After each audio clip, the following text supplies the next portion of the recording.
உலகக்கோப்பை காலிறுதி ஆட்டத்தில் வங்கதேசத்திற்கு எதிராக இந்திய அணியின் பேட்டிங் எப்படி இருந்தது என்பது குறித்து விளக்குகிறார் கிரிக்கெட் விமர்சகர் மோகன் ராம். ஒரு பக்கம் சாலிடா ரோஹித் உக்காண்டார். நான் ஆட போறேன்டாப்பா இன்னைக்கு கடைசி வரைக்கும்ட்டு அவர் ஒரு தெளிவா ஒரு முடிவா இருந்து என்ன brilliant innings by Rohit Sharma. ஆடாடா 130 பிளஸ்.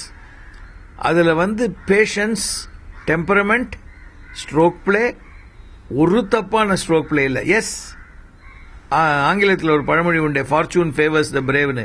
அவருக்கு ஒரு லக்கி எஸ்கேப், அது நோபால் இல்லை அப்படின்னு தான் ஷேன்வான்லேருந்து எல்லாரும் சொன்னாங்க. பட் ஓகே, என்ன பண்ண முடியும், எல்லாருக்கும் வரக்கூடியதான். இப்போ நம்ம பங்களாதேஷ் இன்னிங்ஸ் அவங்க ஆட போறாங்க, ஒருவேளை பிளம்மா ஏதாவது ஒன்று இருக்கலாம், அவன் நாட் அவுட் சொல்லலாம், நம்ம அப்ப டென்ஷன் ஆகக்கூடாது. ஏன்னாக்கா ரோஹித் சர்மாக்கு ஒரு பெனிஃபிட் கிடைச்சிச்சு இல்லையா. அதுதான், அது எந்த பக்கமும் போகும். 300 வருமா அப்படின்னு சந்தேகப்பட்டேன்.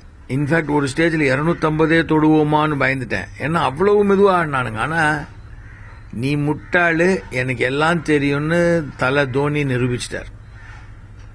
நாங்க பிளான் பண்ணி ஆடுறோங்க, நீங்க ஏங்க வீட்டில் உட்காந்துக்கிட்டு பிளான் பண்றீங்கிற மாதிரி பியூட்டிஃபுல்லா ஆடிட்டாரு. 300 பிளஸ் சேஸ் பண்ணி எம்சிஜில இதுவரைக்கும் எந்த டீமும் வின் பண்ணதே இல்லை.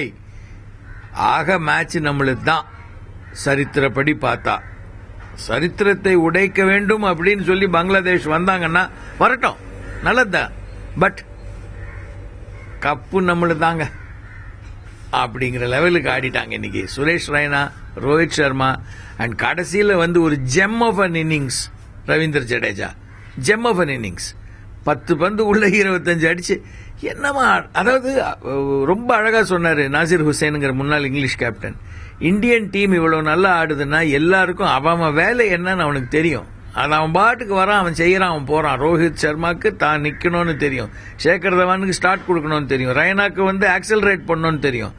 பாத்தீங்கன்னாக்கா இன்ஃபேக்ட் சௌரவ் கங்குலி சொல்லும் பொழுது ரோஹித் சர்மாக்கு மேன் ஆஃப் த மேட்ச் கொடுக்கணும், 130 அடிச்சிட்டாரு. ஆனா மேட்சை மாத்தினது சுரேஷ் ரெய்னா அப்படின்னாரு. ஒரு விதத்தில் அது ரொம்ப உண்மை. Brilliant batting by India. Go India.